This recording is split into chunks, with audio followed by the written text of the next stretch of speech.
The mules are in the corral. Welcome to Mule Talk, and I'm Cindy K. Roberts, your host. On this episode of Mule Talk, we have back our author, TV personality, and world-renowned mule trainer, Meredith Hodges of the Lucky 3 Ranch. Welcome back. Okay, Meredith, we are going to talk about jumping today. Jumping wasn't something that I planned on doing anyway, but after doing all the basic training that I did, I gained confidence and capability with my mules.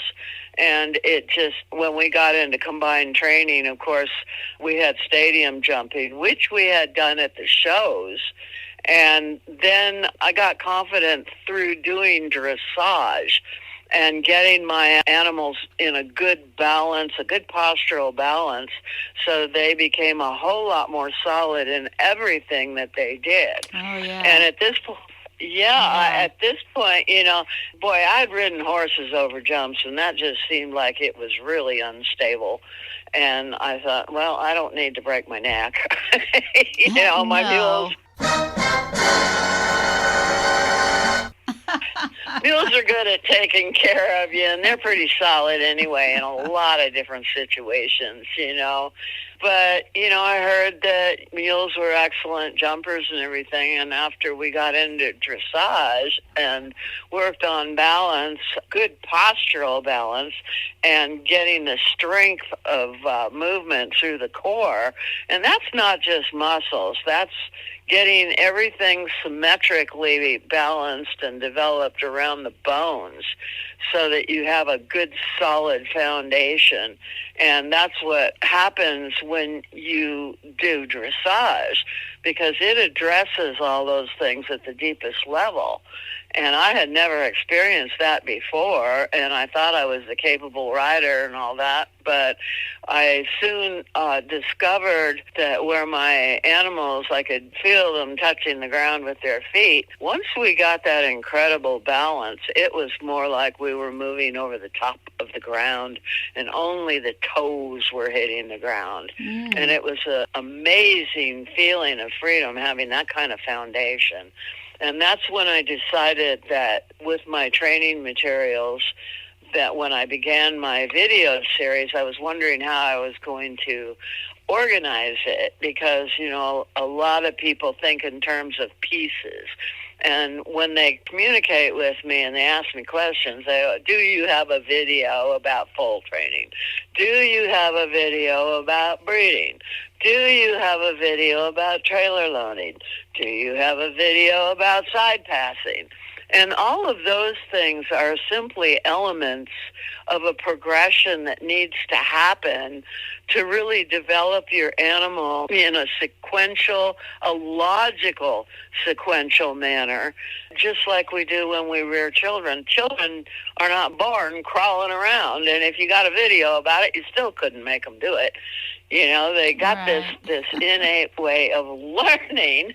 It makes sense to try to do things in that order. And when you're talking about raising and developing your equines, you have to start at the very basic level.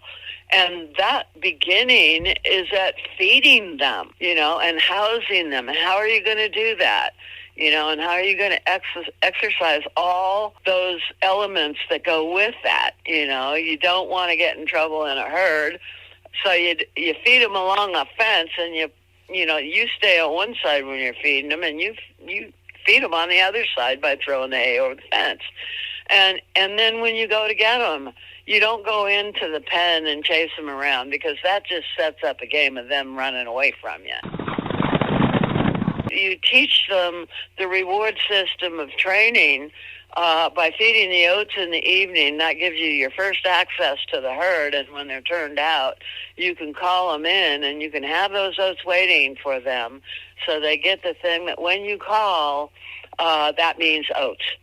And so that also progresses into the morning feedings when you only feed grass hay, but they're used to you calling their name, and when they get there, there's oats waiting in the feeder. So in the morning, when they only get grass hay and you want to work with them, you stand at the gate or the stall door, and you call them to you. And that sets the stage for them coming to you when you call them. So we've talked a little bit about this, but you want to set up your situation so that they fall into this learning thing. And each step that you take naturally builds on what you did before. So leading training comes after calling them to you to put the halter on. That's a logical sequence. And my videotapes are not meant to be given in pieces. They're meant to be done from tape 1 through tape 6. And in tape 1, you learn about teaching the foal to lead on flat ground and over obstacles. Then you move on to tape 2, and it teaches the mule how to accept the bridle and the saddle or a surcingle and the elbow pull. And you start putting them into good posture in tape 2. In tape 3, you have a choice. You can go to driving, or you can go on to tape 4, where they're going to be learning how to accept a saddle and all that tack and equipment. Move from doing all these things to lunging and ground driving in a round pen, then into the open. And then they get mounted in tape 4, or they move on from driving to tape 4 after they've learned their driving. And tape 5 addresses the rider and the balance and how to connect the rider with the animal in the round pen. Then you work on your own riding skills. And so we have a lot of exercises for the rider so that the rider learns how to move with the animal. And then after we've got that going on as an intermediate level in tape 5, we move on to tape 6, where you begin to learn how to ride dressage, how to ride reining, how to ride Western riding, and how to ride trail courses. And once you have all of those skills mastered, then the result of that is that your animal is prepped very well to be in a good postural balance with core strength and fluid movement. He knows how to use his hindquarters, not disengage them. He knows how to use those hindquarters to elevate the front end and be stable on the back end as he's going to launch himself over these jumps. And you will know how to ride a balanced seat and know how to ride those jumping activities that he's going to be doing. Now, mules and donkeys are very good jumpers, but the way they usually jump is if you're not going through all those different stages of preparation, you will be launched like you were launched off of a coil spring. Because mules... Yeah. Oh, yeah. It feels like that when you don't prep for it. No matter how low the jump is, these guys will run up to the base, just crouch down on their hind legs, and launch themselves into the air to get over a jump. And they don't seem to have a perception of height or anything else like that. And if they do it from their pen, what you will see is they go up to the fence and they measure it by putting their chest up against it before they launch themselves over the fence. And that's not a desirable way to jump under saddle with these guys. Right. It's okay when they're doing coon jumping and they're out there with the hunters and they're on the end of a lead rope, and the hunters go ahead and throw a blanket over a barbed wire fence or whatever fence there is to create a solid wall. Then they go to the other side and they ask the animal to come over the fence, and they jump that way. That's the way they jump in coon jumping. But if you do that in a jumping course or on a cross-country course while you're riding, you're setting yourself up for some really severe injuries because it will just launch you. So you have to learn all of the different preparations for jumping, and your animal needs to be taught how to jump from a trot smoothly over the fence or from a hand gallop smoothly over the fence. Now, those 2 gaits are very important, too. You don't let him approach the jump too slow, because what he will do, if the trot's too slow, like a pleasure trot, then he will not have his hindquarters underneath him. He will trot right up to the jump and do that coil spring jump that he does naturally. If he's going beyond a hand gallop and he's running at the fence, he can very well run right into it. Your weight will be thrown forward, and because you don't know the technique of jumping, and you'll throw him on his forehand, and you guys will crash the jump, and you're going to eat the dirt, which could conceivably break your neck. So you're setting yourself up for injury by not taking the time to prepare your animal posturally, his core strength, his ability to use his hindquarters to elevate his forequarters, and putting strength in all of these joints that he has, that he uses for his athletic activities. So you want to do that beginning at the very beginning by using the correct tack and equipment. You need to know that you're not going to ride in a ball cap anymore. You're going to put a helmet on your head. You're going to ride with boots that have heels. And when you're jumping, you can go ahead and be in Western gear, because in a lot of trail classes, they do have jumps. You want to be sure that, number one, your feet aren't going to slip through the stirrups.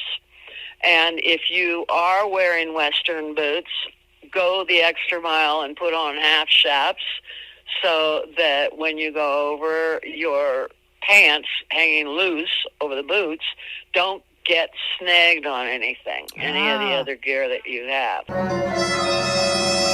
Yeah, good It's point. really important to do that. You do not jump in breeching, because that only gives you more things to get caught up on if you start to come off the animal. Use a crooper. The other thing it does is the breeching will restrict the hindquarter action, and in jumping, they need to be able to step well under their body to the center of gravity, which is halfway across the torso on a perpendicular line.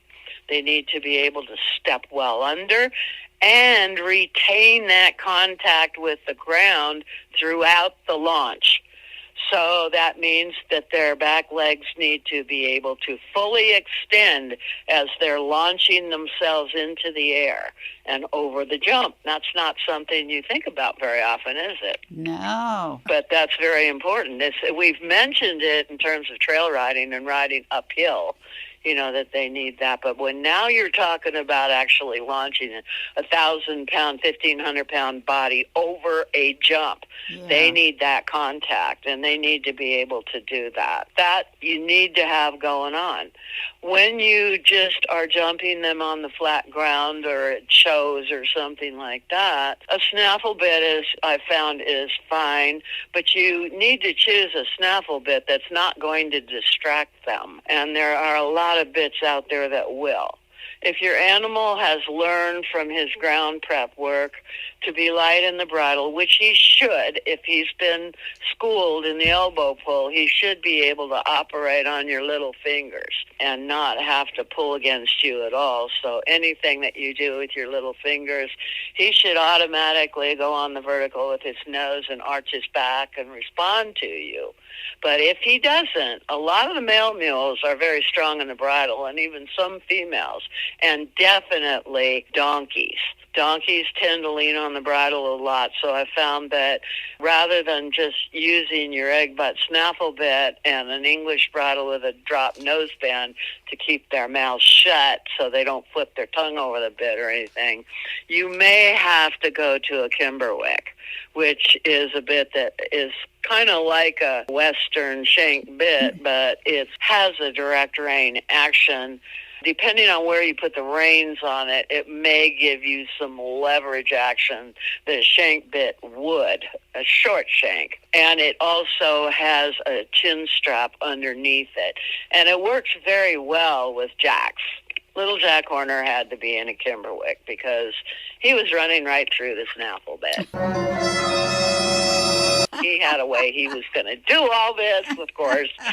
So I had to give myself a little bit of leverage. Oh, yeah. The first time I jumped him, I had him in the snaffle bed, and I took him out on the jump course and just kind of jumped the way people did, you know, the way people think they can. They can just go out on a course and just go running around and jumping. And I found that that was a little scary because he was speeding up, slowing down, launching into space on some jumps, and you know, and on others he jumped pretty smoothly, but he was going 90 miles an hour, and it was a little spooky. The steering got real questionable. I bet. So that just pointed out to me that we needed a little bit more control if we were going to do this. So I was taking lessons with my mules with my dressage instructor, and she goes, well, how about jumping, Meredith? And oh, no, I don't want to do that. She, oh, I bet you could do it real easily. And she says, we're going to start from point one. And I go, well, what's point one? She says, we're just going to put 4 rails on the ground, and we're going to trot over them because these guys are not balanced over jumps and over obstacle things on the ground like that. You got to teach them to do it. And so we teach the beginning exercise, which is 4 rails on the ground, but our goal is to make them lift their feet, bend their joints, and step exactly in the middle of these poles that are on the ground. That will teach them not to be lazy. And I went, oh, hey, I get that, because when little Jack Horner ran away from me, he just literally tripped over some of these jumps because he was really lazy going over them. But, yeah, I can see how that would work. And so you got to teach them how to do that with ground rails and just have them going through, lifting their legs over the ground rails and learning to pay attention where their feet are. This is really important. Mules and donkeys can clearly jump fences. They've gotten out of their pens when they were like 6 feet high, you know. But it's really important to teach them how they got the strength, but they need to learn the coordination. And so this is how we start. We start with, you know, going over these ground rails. And then you can move from ground rails to cavaletti that you can change from a 6-inch off the ground to a foot off the ground to 18 inches off the ground as you progress. They will learn to lift their feet higher. And this is not difficult for them. It's probably more difficult for a horse who is loaded with a lot of bulk muscle, where the mules and donkeys have a lot of long muscle and smoother muscle. And this is a trait that they've inherited from the donkey. So they're more like a ballet dancer than a weightlifter. So they can move their muscles in a more agile way if they are allowed to do so. And with all the prep work, you won't have to ride the reins necessarily. You only need to close your fist on them to give them what's called a half halt, which is a signal that something else is coming. And in this case, you want them to go ahead and you'll start them at the trot over these ground rails. And if they start rushing the ground rails, then you just close your hand on the reins and then let loose again. And that will give them a temporary halt, call to action. They will slow their pace and pay attention to where their feet are going and learn to step in the middle of the ground poles. When you use cavalettis in the next lessons, they know that call to action, that half halt that you're going to do if they get going too fast. And they will learn to approach the cavalettis, and you put 4 of them down just like you had 4 ground rails. So it's not too different. It's very much the same as what they just learned. The only thing is it sticks up off the ground. And so they will learn when you close your hands, if they're rushing it and anticipating, which a lot of them do, that they need to slow down and pay attention and lift their legs over these cavalettis. And once they've been doing it over the 6-inch for a while, then you can raise it. You can raise it and having them trotting over a foot, 12 inches. And then later over 18 inches. And then the next thing you can do, now you've been trotting over these things, and they've gotten confidence over these things, you'll go back to the ground rails. And what you will do is widen the space between the ground rails to accommodate a canter, and have them canter through there, placing their feet, again, in the middle between the poles. And until they don't trip over any of them, they canter through them and they clear them completely. Then you move that exercise into the cavalettis, and you widen the space between the cavalettis and canter them through them. And they may trip on them, but you start, you've done the ground rails, now you're moving it up 6 inches, and then again 6 inches, then again 6 more inches, until they can go ahead and canter through these 4 rails, just paying attention to where their feet are and rating their speed and allowing you to adjust it. Now, regardless of the mule's inherent strength and endurance, in the beginning of jumping training, he will lack the muscle development and the stamina required to negotiate a course of jumps effortlessly and in stride. So he actually needs this preparation for it, first over the ground rails, then the cavaletti. But then as you've been, going through the cavaletti at the canter, he needs to learn to really adjust his stride without confusion. He's been directed over it with the 4 cavaletti in a row, but now he needs to learn to listen to you in the open. So what you do is you put what's called a canter pole, the side of the arena right next to the fence, and you just canter around the arena, first one way and then the other, but you have this canter pole that's sticking out that he has to negotiate as he comes down the long side on one side. And because you got to get all the confusion out of his head on the other part of the arena, he's going to canter this pole, but you don't want him to run at it. You want him to actually collect his body, arc his spine, step well under with the hind feet. But in order to do that, he has to regulate his stride correctly. So now, instead of just giving him a pause, maybe one stride out from the cavalettis, which will control his stride through it, now you only got one pole. So you want to check him, collect him 3 strides out, give him the heads up, we're going to slow down, you're going to get your hindquarters underneath you, you're going to gallop to this pole. When you get to the pole, you're going to elevate your front quarters, gallop over the pole, keep the hindquarters underneath on the landing side, and keep your shoulders elevated and gallop away in good posture. He will do that with a canter pole. And so the next exercise you'll have to do, he'll get good at that. He'll know he has to adjust his stride. He's got to get those hindquarters underneath, jump up, keep the shoulders up. So many people think that jumping means you've got to lean forward and over their neck. But if you do that, you are going to drive them downhill. You need to learn to look straight ahead. Don't look down on any of these exercises.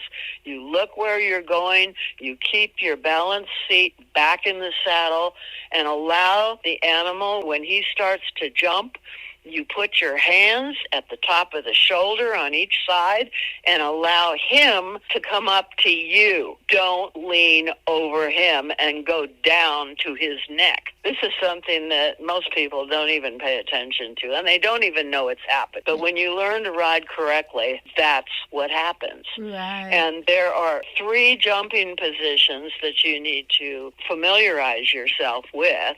The first one is just your balance seat. You sit up on the saddle with your ear to your hip to your heel, and your seat is connected to the saddle. And this is how you ride when you do that check. 3 strides out on the canter pole, 1 stride out from the cavalettis. You will sit on them in a good balanced seat. But then when you get into the jumps or the poles, you're going to do what is called a 3-point position, where you raise your seat a little bit. You get down in your heels, so you've got connection there, and you have your hands up braced on the shoulders on either side, just right there at the point of the shoulder. So that is a 3-point position. Your heels, your seat is brushing the saddle, your hands are brushing the point of the shoulder. Now, when you're galloping between jumps and between the cavaletti exercises, you will go into what's called a 2-point position, where you raise your seat from the saddle and you balance on your hands on either side of the point of the shoulder and your heels. So the only points of connection are those hands on either side of the shoulders and in your heels. And those are used to help your animal have the freedom to balance his own body. That's what he will do when you're correct about this.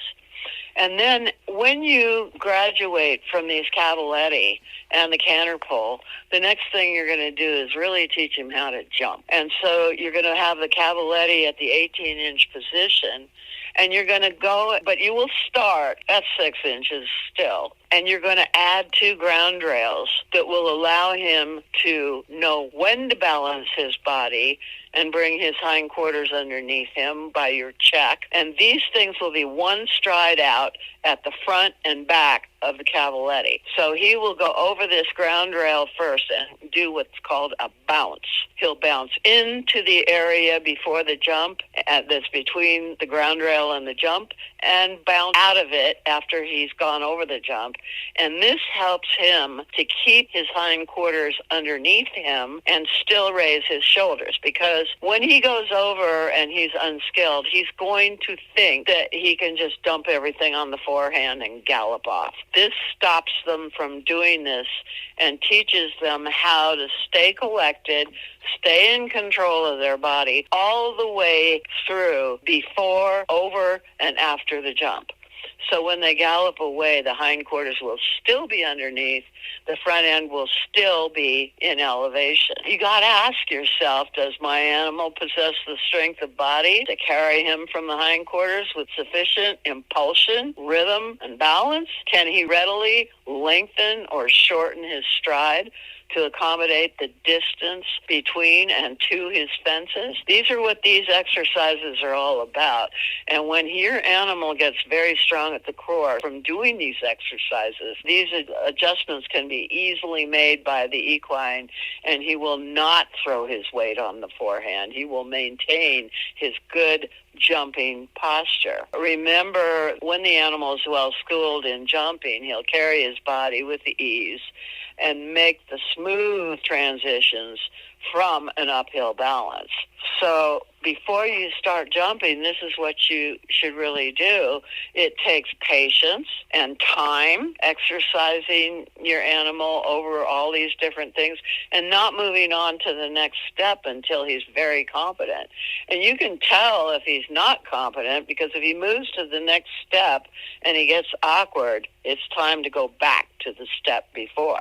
Right. Like I said, all of the things that I teach you and training and the way that I do should make every next step really easy to do. So then there's no doubt that these animals can jump well. Hambone from Fort Carson put those horses to the test when he won the competitions in jumping, and he got himself banned. They Oh. want, in the American Horse Show Association, they said, no more mules. We don't want to be humiliated like this. This is not going to happen.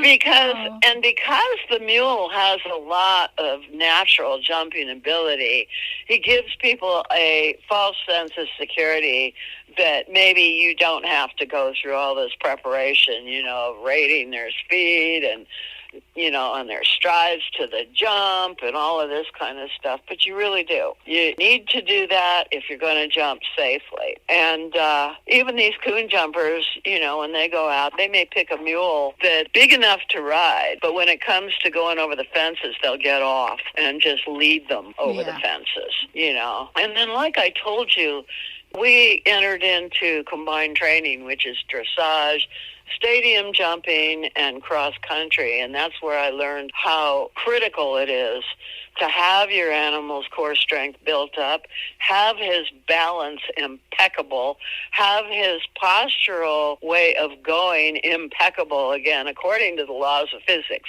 Because when you do this, you change the angles of all the bones in the body, which affect the movement of the animal and how they're going to get over all those jumps on the jump course. And there are a lot of different types of jumps. So in your schooling, for instance, once they gallop through the cavaletti and they've gotten over that cavaletti with the poles on both sides and stuff, then it's time to build up what we call a gymnastics course, where what they will do is they will line up several jumps in a row, starting with 3 jumps with a ground rail at the beginning and at the end. And they'll be all low at first. And the one in the middle will be a cross rail. That's where you just put it up on the jump cup and down on the other side of the pole, and then have it on the other side the same way. So there's a cross in the middle. The jumps on either side of that will be 6 inches, and you can use your cavaletti for that. And then the poles will be a 1 stride out from them. So what you will have, you will space that ground pole to the 6-inch cavaletti with a bounce, 1 stride in between.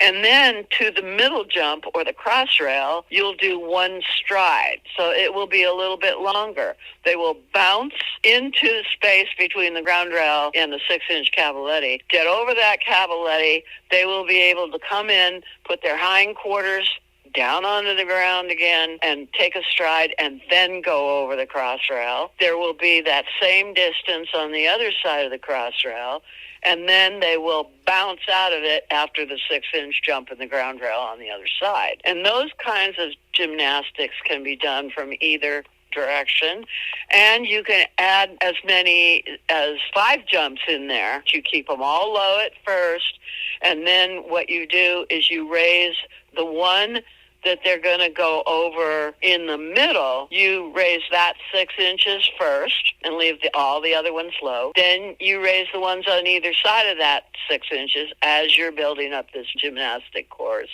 And it should be able to be jumped both ways. Eventually, when you get high jumps, then you can just have them jumped one way. But you see what the logical progression is. And these gymnastics, you have to practice them for, several weeks with them all down, up 3 to 6 inches, and starting with 1 jump and then raising the other jumps.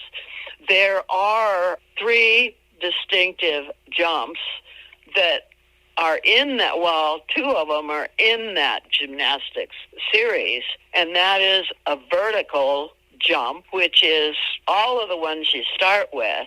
But as they get better, you will add what's known as an oxer in the middle, which is a jump with a spread on it. So instead of having just 1 jump standard and 1 rail going across, you'll have 2 jump standards and 2 rails going across to encourage them to stretch their bodies over that and bring the hindquarters for more of a distance in on either side of that, which causes more stretch in their body, more agility in their body, more alacrity and grace as they're going over these jumps, and it builds up their ability to jump fluidly. And so you need to be familiar with how you can build these gymnastics and take them over several months, to really prepare your animal very, very well for all of the different jumps that you will encounter should you decide to go on a cross-country course. And there's the third jump on a cross-country course. It's called a bank jump. And that's when you jump off a ledge and go down. And you further need to know how to ride all these things as a rider. When you're going to a vertical or you're going to an oxer, you will sit in your balance seat. Before the jump, you will lighten that seat to a 3-point position. You will be in a 2-point position over the top of it. And when you go over the top of it, like I said, you want to put your hands down on the point of the shoulder, and you want to drive your heels down forward. So you are no longer in a balanced seat, but you're coming at the jump with your heels down, because as they launch over that jump, your legs are going to slip backwards. So you don't want to get into the jumping position while you're approaching the jump, because once you get in the motion of going over it and you have your hands in the right position and your seat is light on the saddle, you will be deep in your stirrups and you will be launched into this position of looking like you're leaning forward by the movement of the animal. And then it will also, when you hit the other side, that's coming over the top of a jump. It's like taking a bank jump. So you want to allow your body to go ahead and go back to your seat. Allow your heels to go back to the front of the animal and into your heels, and let the animal come back underneath you so that you land in that balanced seat again on the other side of the jump. Does that make sense? Oh, yeah. This is so thrilling. So that's why you don't want to just be throwing your body all over at the jumps, which a lot of people think you can. But if you want to get hurt, that's the way to do it. Yeah. And during all of this jumping like this, you absolutely need to look up and forward. Oh, sure. You cannot look down. Don't go, oh my God, this is a big jump. I want to look down and see what it is. You do not want to do that. Mark my words.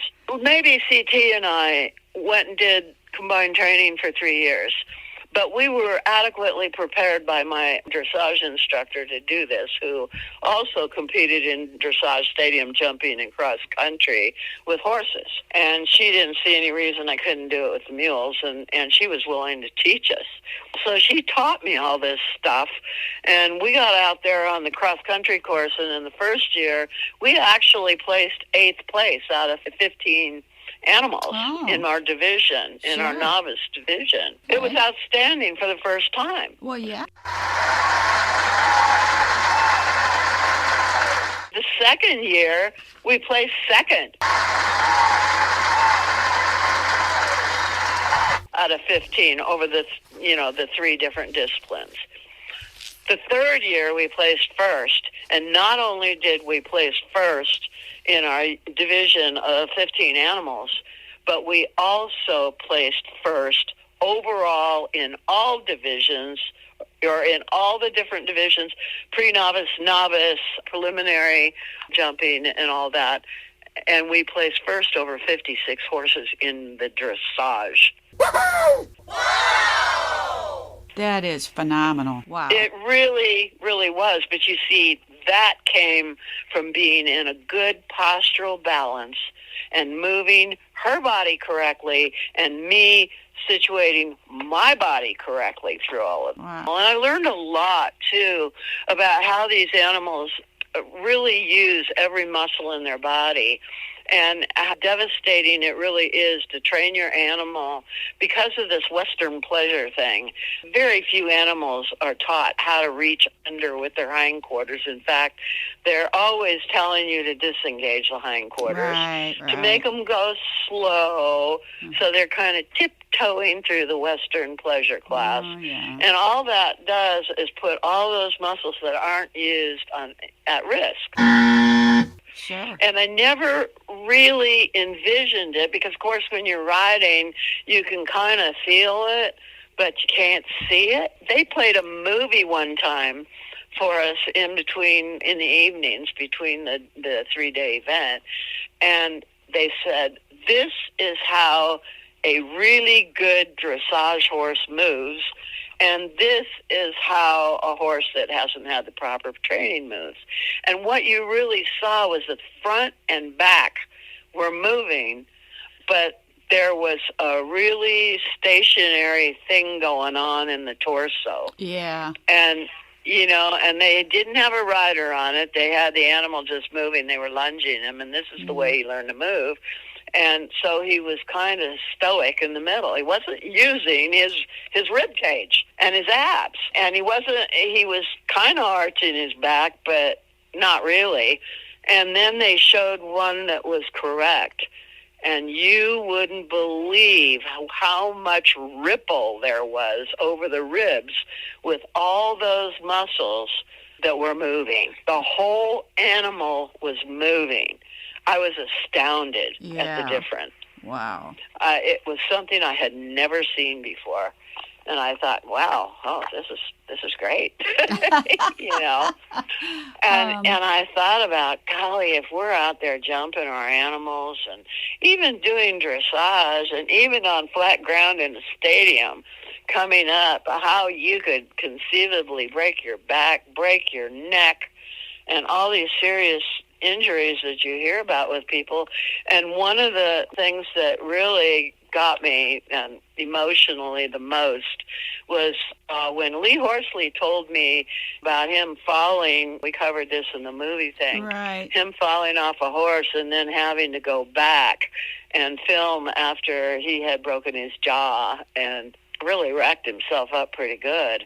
It wasn't, I don't know exactly when this happened, but Christopher Reeve was one of my favorite actors. Oh, yeah. And it just enraged me. I knew that story of Lee Horsley when I heard about Christopher Reeve, and it really made me mad because it only emphasized how dangerous it is in Hollywood to take an animal that is trained to jump high, and they wanted Christopher to ride this horse over a 5-6 foot fence, but Christopher was not trained. Right. And he threw the animal off balance and ended up in a wheelchair. Mm-hmm. So, I cannot stress enough how important it really is for people to use the right equipment, do the right kind of prep training, even just galloping. My instructor in preparation for the combined training, on the cross-country course, you don't just run across the course as fast as you can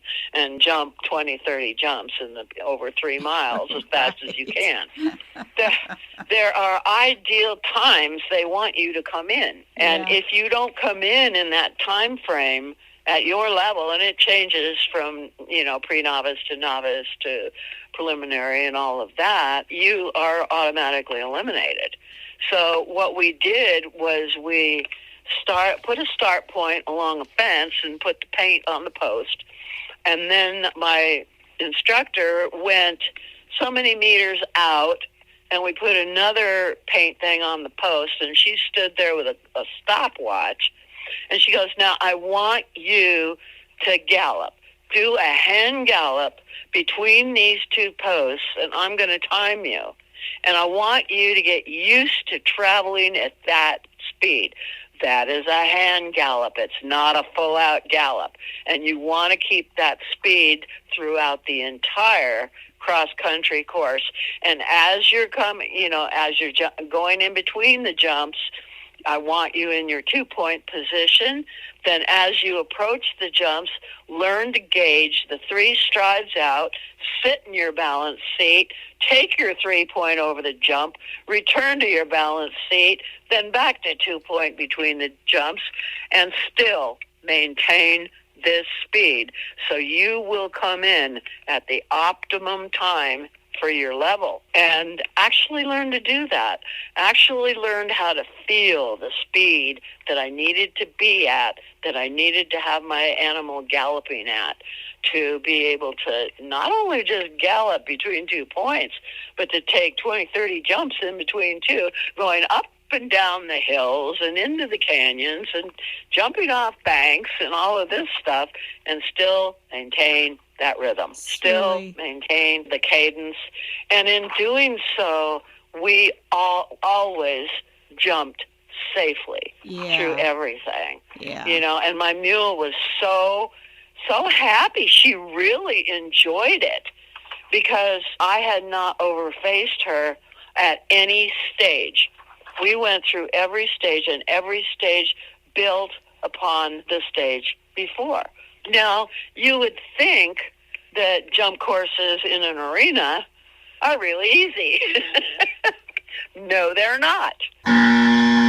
They're very complicated. And if you don't set yourself up right by doing all this prep work, you can get in a heck of a mess in a jump course at a show. I always taught my mules to go for dead center of the jump and be perpendicular to the jump, so that you're always jumping in a straight line over the middle of the jump. And a lot of people you'll see, they'll sway to one side or the other and just take it whatever way. And if they're on a course, they'll throw themselves over a jump and then make a flying lead change and head for the next jump. We planned our jumps very carefully when I was first doing stadium jumping, and that's what jumping at a show is, basically. And they allow you to look at the diagrams and everything, and they give you the option at a show to walk the course if you want to. Part of my training was walking the course and knowing what my animal's stride was. So I could go, okay, how many strides is it? And I did this when I had ground rails on both sides, and I would figure that my ground poles needed to be 9 feet from the jump. That was 3 walking strides of mine. So I could go out there and walk 3 strides of mine to the jump, and I would know that was where my ground pole should be. So when I got to a jump course in a show where there were no ground poles on both sides, I still could see how far out from the jump I should be to check my mule and get him ready and prep him and sit into my balance seat and get ready for the jump. So I would go ahead and go out and take the invitation to go walk these courses. In combined training, it's also an option, and it's a good thing to do, to go out there and walk that 3 miles and make sure you know exactly at what point you're going to have to prep your animal and check him and get his speed exactly perfect and get your position exactly perfect before every jump, so that you know how to ride it. And in training them to go to jump right over the middle of the jumps, that's good. They will always jump straight and perpendicular to the rail of the jump that way, and that's what you want. Because sometimes those jumps out there on the jump course, on the cross-country course, or in the stadium arena will be close together, and you have to make a turn. And when you make the turn, you don't want to always have to change leads in between the jumps, because a lot of these jump courses that they have, these jump classes, one jump course is called Hunter Under Saddle, and that is how fluid is your presentation. Yeah. Are you on a nice straight line through the whole course and going the optimum distance and jumping the optimum way over the fence? But then there's the time courses, and this is where it gets a little iffy. if you're on a time course, you got to beat the time of anybody else in the class. Yeah. That means you can't be that fluid, but you still want your animal to jump and save time. And the way to do that is to have your animal trained to jump straight over the fence, dead center. But if you want to save time and you've got a turn to the next jump that is, say, off to the left, then approaching the jump, you still jump it straight, but you move your animal to the right, closer to the pole on the right, and then change your lead. You may be coming on a right lead to that fence, and you move to the right, but you go over that fence on the right and change leads over the fence so that you're set up for the fence that's on the left, and you don't change leads in between fences. Did you know that before? No. Did you even know you could? No. I came out of the saddle quite a bit. A lot of times it doesn't happen that way. You can still set it up so you jump over and you hope your animal's going to change the lead over the fence. Right. And in lead changing at tape number 6, I teach you how to do flying lead changes, and one of the things that we do is we learn to change leads over a ground pole. That's not to just make the animal change over the ground pole to change and do a flying lead change. It's a way to teach them how to do it that will transmit to jumping over fences and changing leads over fences as well. Right. So that you can do this in a jump course. See, like I was saying, one thing builds on the other, and what you're doing at a lower level will make it easier for them to do it at a higher level. They won't be so surprised at what you're doing. And if they do miss a lead between fences, then you can go ahead and do the flying change. Just do your half halt, check them back on their haunches, and make them execute that lead change through the haunches and the front end, and not one after the other, but at the same time. When they do it at the same time, then they're in balance. If they're changing leads in the front first or changing leads in the back first, then they're out of balance. Oh, Plain yeah. and simple. So a lot of people don't think about that. But those are things that you will learn in my advanced level when I'm training you to do flying lead changes, and you're using them in reining and Western riding and in dressage, you see. And that's why one thing builds on the other, and that's why it's really important to take my whole series and do it in order, because the tasks grow in difficulty, but they always build one on top of the other, on top of the other. So when you move up, you have the ability to do the things that you want to do, like jumping. Like reining if you move down a level. This jumping stuff can be very, very dangerous. Oh, yeah. And it's just super important. You wear the protective gear. You put the right tack and equipment on your animal so that you can do all the different things that I've talked about that you will be doing. Keep your pace steady. Plan for perfection, but just accept any disruptions. Don't get all rattled about it. People and animals are going to make mistakes along the way. When you find yourself making mistakes along the way, then what you really want to do is identify it, realize that you're maybe not ready for this next stage, and back up and spend a little more time on the stage before.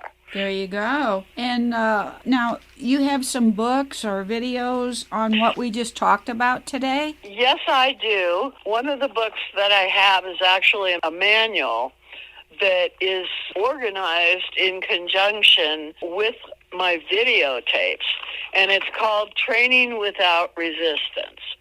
And in Training Without Resistance, there are different chapters that correspond with the videotape number. So chapter 1, or part 1, for instance, is videotape number 1. In this case, jumping is videotape number 7. So if you want to get the manual and want jumping, you go ahead and do that.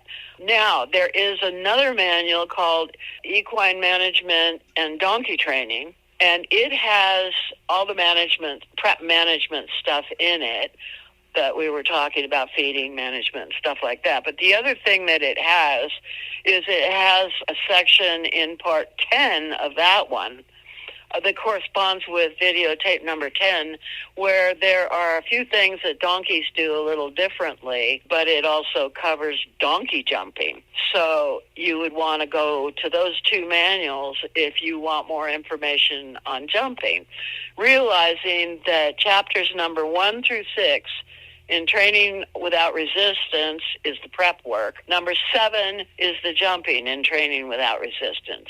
In equine management and donkey training, it's part 10 in there, but parts 8 and 9 are all things that should be done with prep work. On my website, there is a drop-down menu under training that has several things in it, and one of the things is video on demand, the RFD TV finals. And in those programs, those came directly from my TV shows, and number 13, 25, and 26 are all about jumping. So you can get up and see those. Also under training are my training tips. And when you look under those, number 98 to number 108 are free. And you can also see in video for free all the things that are in those manuals, in those training tips. So you can see what's going to be in the manuals without having to pay for the books. And if you decide you want to have your own copies of these things so you can refer to them, then you just go to the store and buy the manuals, and then you've got everything there. Thank you so much for the lesson today and for coming on. I just want people to enjoy all the different things that they can possibly do with their animals that they probably not ever dreamed of. That's why I have that thing I put up on Facebook that says, if you can dream it, you can do it. You bet. And I learned that, as I went through this whole progression and documented everything that I did and put it into all these different venues, the books, the videos, the training tips, the RFD shows, and all of that. I'm just simply sharing everything that I learned with people, because I have yet to see anyone reach the pinnacles of performance that I did with my mule and even my donkey. Wow. My donkey Jack jumped 4 feet in exhibition at Bishop Mule Days. My combined training mule competed at the novice level against all those horses, and some of the jumps we did were completely overwhelming. In fact, when I was practicing on the cross-country course during a clinic, it scared me to death when my instructor said, "Meredith, will you please go jump that wagon over there?" I said, "That thing's bigger than both of us. I can't even see over it." And she goes, "Yeah, but Bee can see over it." Oh, my God. Yeah. Look where you're going. Do not look down, And she sent me over this wagon. And then the next thing she did was she says, "You see that bank jump over there? It's only 4 feet." But only 4 feet straight down? She goes, "Yeah." And I went, well, I don't know about that. Keep your hands on the shoulder blades, drive your heels forward, and look straight ahead. Do not look down. And I went, okay, I think I can manage that. And sure enough, we did. And I do have a picture of that, and I got a picture of the wagon that I put up to, and in both the pictures I look terrified. But there's one picture where I don't look terrified. And this was the third jump that we had. Yeah. We had to do the one going off the bank and into 2 feet of water. That is our crowning glory, and we looked so beautiful flying over the top of the water and landing in it. And it was fun. And it gave me and my mule so much confidence that there was nothing we were ever afraid of after all of that. I guess not. And other people have yet to equal that kind of performance. But I have to tell you that I spent from 1986 to 1993 prepping for those competitions. We did it safely. And as long as I've been with my mules and really prepping safely like that for everything, I see other people that have broken their arms and broken their legs, and my mules have never, ever hurt me like that.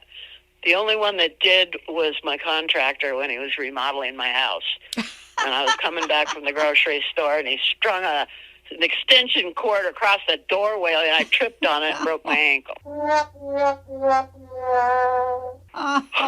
Yeah. Well, Meredith, thank you for coming on. It's been enjoyable. Well, thank you, Cindy. If you'd like to be a guest on the show or a sponsor, send me an email. everycowgirlsdream@gmail.com. Gotta go. My mule is looking for me.